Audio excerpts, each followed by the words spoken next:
come on in. I'm going to give a few minutes for people to come in. I'm just let my phone cool down in between my, I've been working in my garage today. So I wanted to just jump on here for a quick live and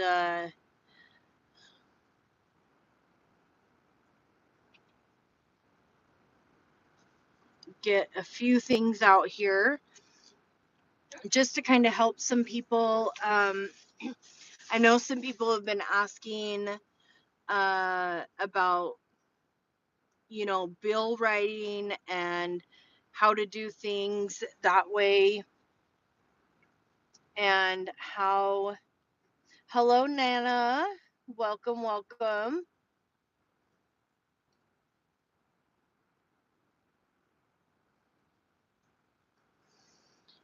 So, I've had a few people ask me, like, they don't know where to start, they don't know what to do, they're writing a bill, and I've even had a lot of questions on why, like, why write a bill before going to a house rep. And there's a lot of reasons why you would want to write the bill before going to a house rep. Um,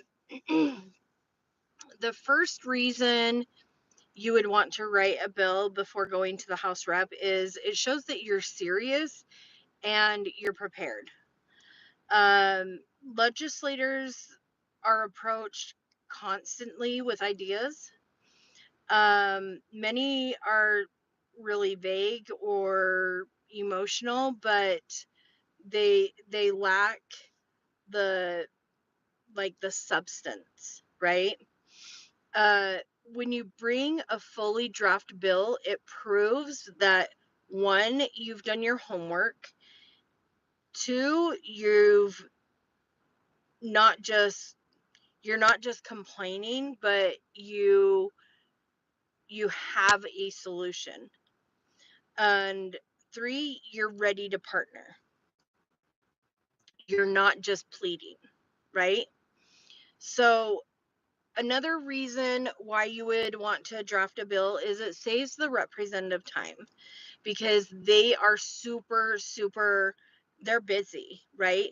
It gives them some concrete to work with. It speeds up the process of getting the legal review, and it can be passed to legislative staff or drafters with fewer revisions, right? Welcome, Pippi. Another reason is you keep the power to define the solution, right? If you come in with just a problem, the rep of their legal team may interpret it differently than you intended. Uh, so writing your own bill lets you control the language. It defines the exact change you want, and it prevents your idea from being uh, like watered down or misunderstood, right? Uh, Another reason is it helps build the support from others, right? So a bill draft makes it easier to share with any stakeholders, gather endorsements if any endorsements are needed, um, mobilize advocacy campaigns, or use the media, public comments at, city halls and any petitions, right? Um, Another reason is it builds confidence in advocacy skills. So knowing your bill inside out lets you speak with authority, anticipate questions. It engages more deeply in a legislative process. Um, it lets you be seen as like a credible advocate or a policy leader, right? So the last part is you don't need you don't need to be a lawyer to do it, because they have lawyers. They they have lawyers and drafters that will polish the language for you. Your job is to present the idea, structure, and purpose. That's your job. Okay. Um, and so we're going to go through the 10 steps of, drafting a bill. And I wanted to get aside that question because that question has been brought up a ton of times to me. Like, why do you have to, draw the bill? Like, why do you have to do that? And it's like, you don't have to, but there's a method behind the reasoning of drafting the bill, right? So when you're writing a bill, I call it the 10-step process because I do my bill drafts in 10-step processes, okay? Um so let me look at my notes right here. So the my first step is I identify the problem, okay? So you want to be specific about the issue you're addressing. Uh Use data, personal stories, case studies to show why current laws are insufficient. Okay. For example, the registry violations by sex offenders in Utah are currently misdemeanors, allowing repeated offenders to avoid significant consequences, right? So that's our problem. That's our problem that we identified, right? So then step 2, you want to research existing laws. So you want to look up your state and federal statutes related to number 1, your topic. Uh, you then want to check if there are any similar laws in other states that like model legislation that you can base your bill on. Um, and then you want to see what works and what's missing and how your bill would improve upon it, right? So that's the research part of it.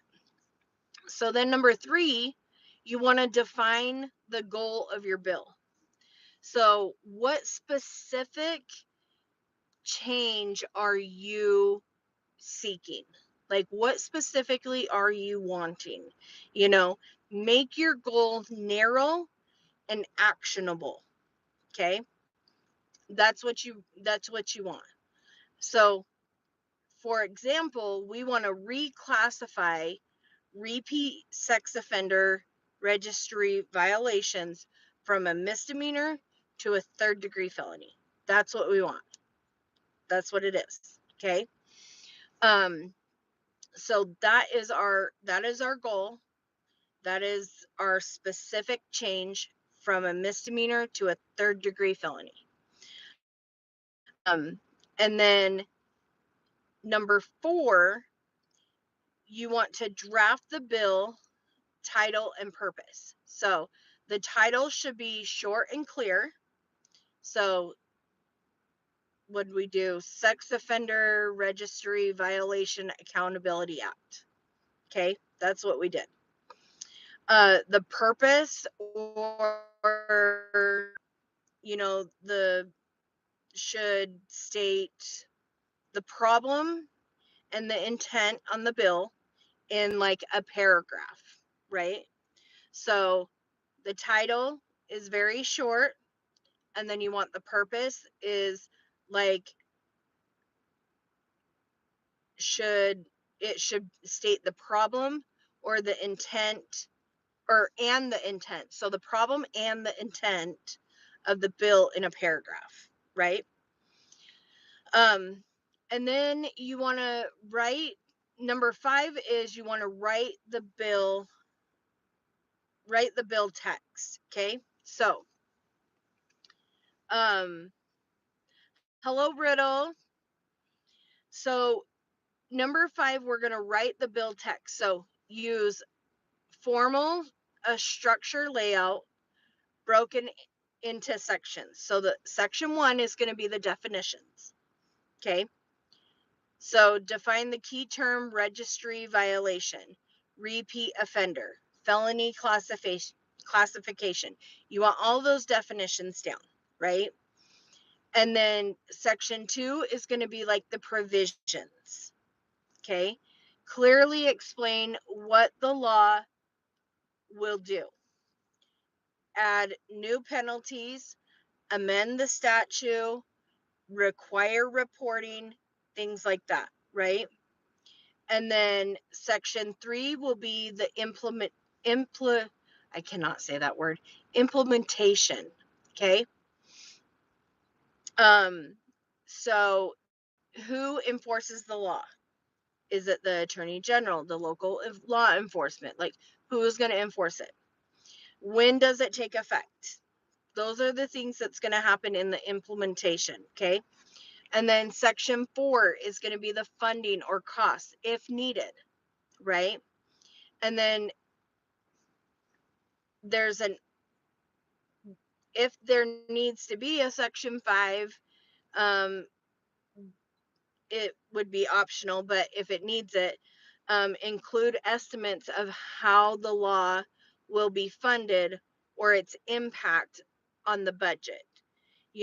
So if there's funding that needs to happen, right? So that would be something that you would have to, figure out. If you don't know that and you need, help with that from the House representative, you can always write it in there and put a question mark and then ask your representative. But I would do research on that and see if, it's something that, you're going to need. And then you draft the bill as like a 1-pager. Okay. You don't want it to be multiple pages. Mine was 2 pages just because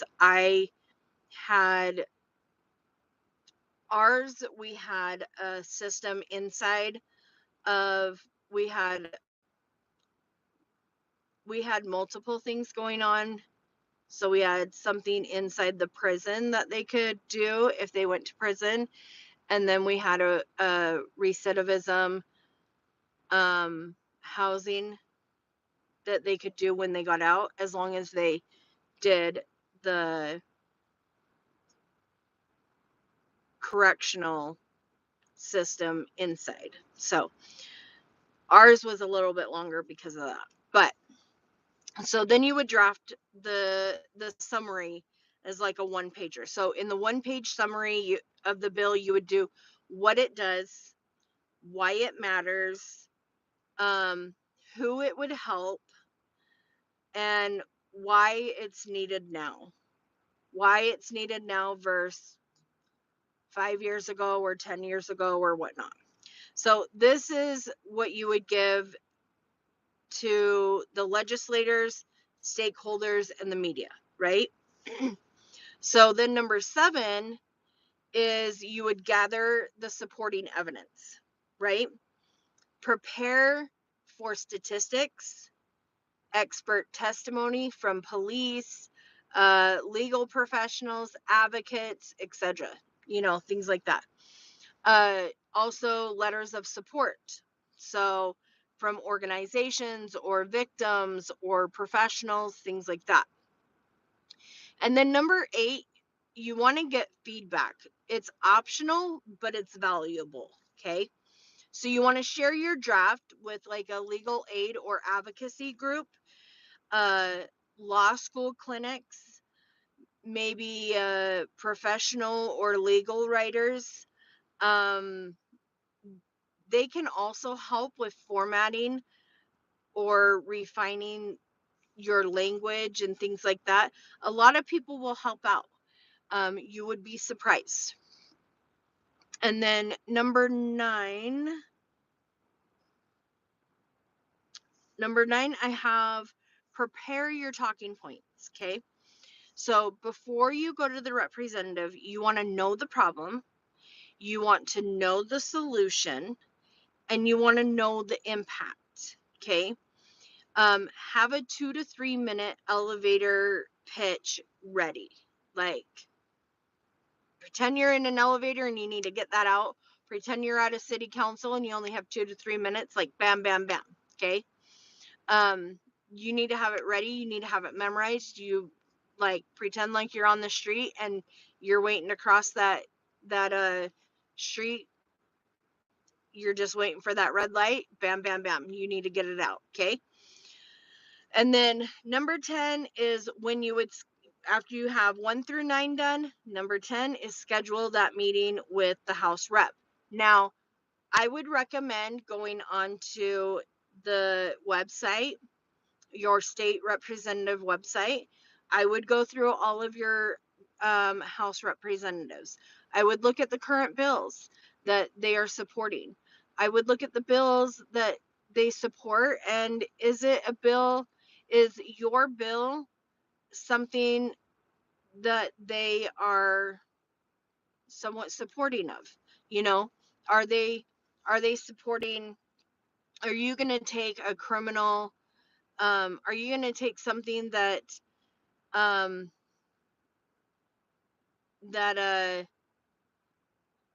for sex offenders to somebody that is supporting to save a tree? Like, probably not. But if somebody wants to hire the offenses for somebody that is going to you know put stronger punishments on somebody that grapes or kidnaps or something like that, like, that's probably somebody that you want to connect with. So you can see the bills that they're currently supporting, and that's probably the people that you want to connect with. So schedule the meeting with that House representative. Choose the representative who aligns with your cause. Bring your bill draft, your 1-pager, and your letters of support, your talking points, things like that. Be prepared. Explain the bill, answer the questions. They're going to have questions. Don't be nervous. Um, Discuss the steps, refine the co-sponsors and the committee path, and then you're on your way. And then the House representative, they're going to support you or they're not.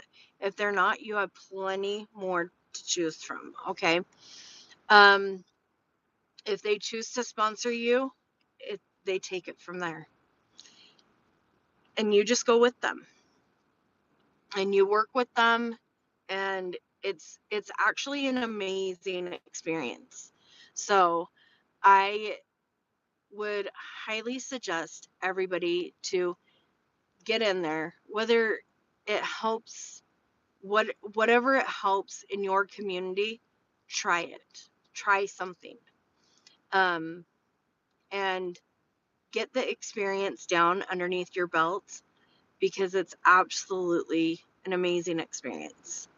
So, yeah, practice a 3-minute elevator speech before you go. Absolutely. So But yeah, it's an amazing experience. I've already gotten one bill passed and it was awesome, and I'm on my way for a second. I'm writing my third. I'm doing an ordinance. Like, it's absolutely fun.